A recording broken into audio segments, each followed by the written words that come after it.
Have you ever sat back in your chair, looked at your website traffic numbers, and thought, where did everybody go? If you are relying solely on traditional SEO to drive traffic, you might be in for a rude awakening. The battle for the online starting line is tighter than you think. Check out these numbers. While 47% of users still head to Google, a massive 37% now start directly with AI tools like ChatGPT, Gemini, or Copilot. AI is no longer a secondary check. For nearly 4 in 10 users, the search journey starts and potentially ends right inside a chatbot interface. They are bypassing websites entirely. So, how do you capture leads when people aren't even visiting your site? You have to claim your answer engine territory and put your email marketing to work. First, you need to make sure AI tools actually know who you are and what you do.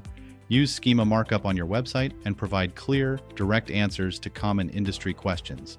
This allows AI tools to pull your brand's truth as the primary response in those 37% of new age searches. Now, when people do click through to your website, you cannot afford to waste the opportunity.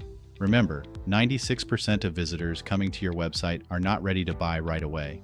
You need to nurture them, and that is where your landing pages and email marketing come into play.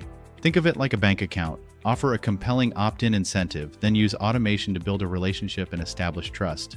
Nurtured leads pay off big time. Third, work smart by repurposing. Don't believe the hype that you need to create unique content for every channel from scratch. Take one video, transcribe it for a blog post, pull out snippets for social media, and use the insights for your newsletter. Increase your odds of being seen. The digital landscape is shifting, but fundamentals remain. Optimize for AI, nurture your list, and you'll be ahead of the game. See you in the next video.